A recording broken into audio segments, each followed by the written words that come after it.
Deixa que eu falo, de volta aqui no canal, a gente precisa falar sobre algumas coisas, tá? Lembrando, hoje, 9h30 é o jogo do Grêmio contra o Fluminense, a gente tem que ganhar para continuar sonhando, seja com Libertadores ou pelo menos terminar com uma sequência de vitórias, tá? Então, independentemente de entrar na Libertadores ou não, a gente tem que ganhar jogando dentro de casa, a nossa despedida do ano junto à nossa torcida. Bom, 9h30 o jogo, 6h30 da tarde eu tô abrindo mais uma jornada do Bagé e conto com a tua audiência no outro lado da tela. Muito obrigado por tudo que vocês têm feito pelo canal, se inscrevendo. Aliás, não tá inscrito no canal, já te inscreve aí, deixa o teu like. São mais de 100 milhões de visualizações no canal desde a retomada, então muito obrigado, eu devo isso tudo a vocês no outro lado da tela. E mais, a gente está potencializando. Eu estou contratando mais pessoas, eu não posso falar muito ainda, porque senão eu entrego e não fica surpresa. Tem muita coisa que vai acontecer a partir de janeiro, então já aproveita e te inscreve no canal se tu não está inscrito. Eu quero falar nesse vídeo sobre Kiko Oliveira, a artimanha utilizada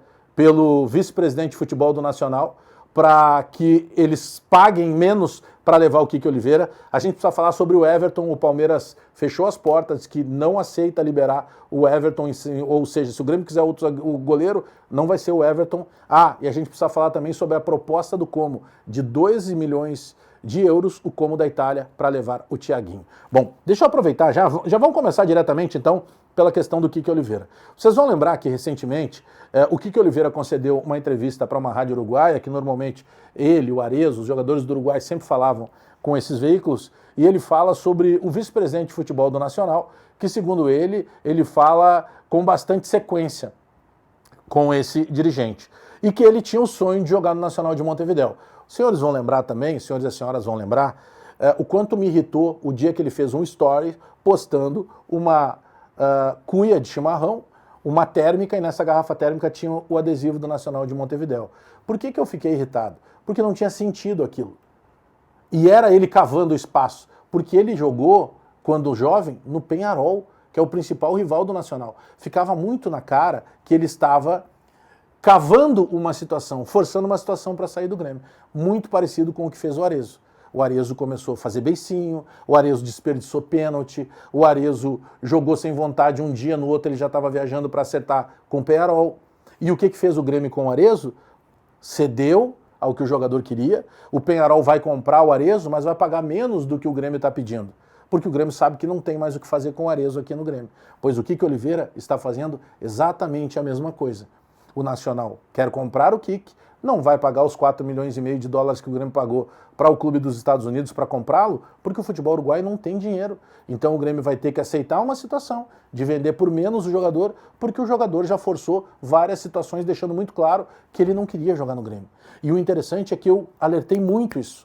Eu usei o termo o dossiê do Kiko Oliveira, porque era muita forçação de barra. O Kiko não ficava para o almoço quando tinha que ficar, o Kiko não tomava banho no clube quando tinha que tomar, o Kiko atrasava em retornos do Uruguai, o Kiko foi consultar um médico, um cirurgião dentista e tomou um medicamento que não podia tomar, o Kiko alegou depois que tinham derramado água quente nos pés dele e ele não podia jogar, o Kiko alegou indisposição em 2 viagens do Grêmio sem ter lesão e não viajou. Então ele estava forçando a saída. E o Grêmio vai ter que fazer esse negócio de alguma maneira.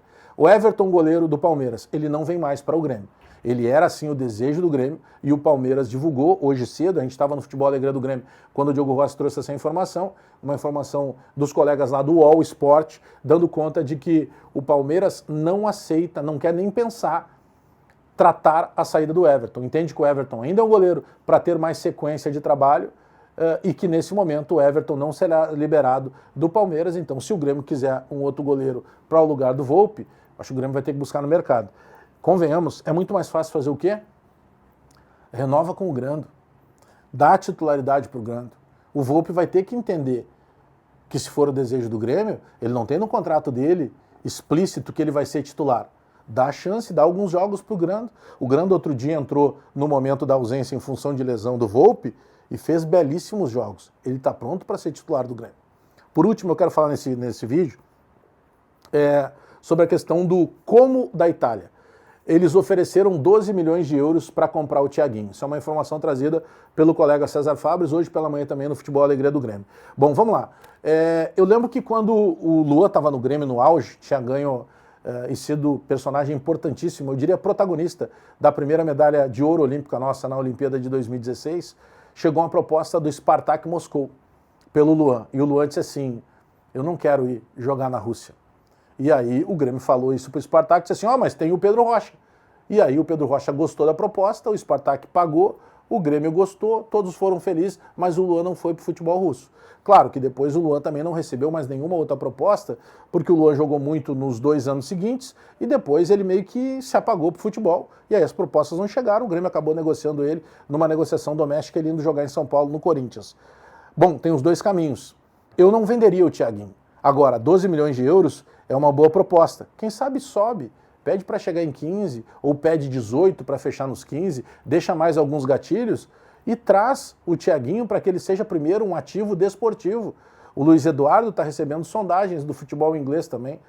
O Manchester United é um dos clubes interessados. Vai chegar a proposta de novo pelo Gabriel Mack. Recentemente os ucranianos do Shakhtar ofereceram a possibilidade de 15 milhões de euros. Sabe, eu sei que para o futebol do Rio Grande do Sul não vão chegar as propostas mirabolantes que chegaram outrora para o Palmeiras e também para o Flamengo. Mas dá para aumentar essa proposta. E mais, tu pode daqui a pouco não vender esse jogador agora e deixar quem sabe que ele valorize mais. Agora, o Diogo Rossi teve um ponto no nosso debate hoje do futebol Alegria do Grêmio. Será que não é o caso também, pela necessidade financeira, de tu entender que é uma boa proposta? O Grêmio tem 80% do Thiaguinho. Então, de repente, sobe essa pedida, não 12, mas pede 18 para fechar em 15, ou para fechar nos próprios 18. Eu também não gostaria de vender o Thiaguinho, mas eu compreendo que daqui a pouco, por necessidade, o Grêmio vai ter que fazer o que o Flamengo fez. Quando vendeu o Vini Júnior, quando vendeu o Paquetá, quando vendeu o Renier, quando vendeu o Felipe Viseu, porque naquela ocasião, claro que eram valores maiores, para clubes maiores, mas o Flamengo pegou aquele dinheiro para poder pagar dívidas que eram prioridade naquele momento, a curto prazo, e reorganizar financeiramente o clube. Bom, deixa o teu recado aí, te inscreve no canal, dá o teu like. 6h30 da tarde eu tô chegando com mais uma jornada do Bagé, espero com uma vitória, hoje tendo no time titular Arthur e o craque William, apesar de termos a ausência dos 2 suspensos, do Amuso e principalmente do Carlos Vinícius. Até daqui a pouco, 18h30, eu abro mais uma jornada do Bagé e conto com a tua audiência aí no outro lado da tela. Beijo, até daqui a pouco.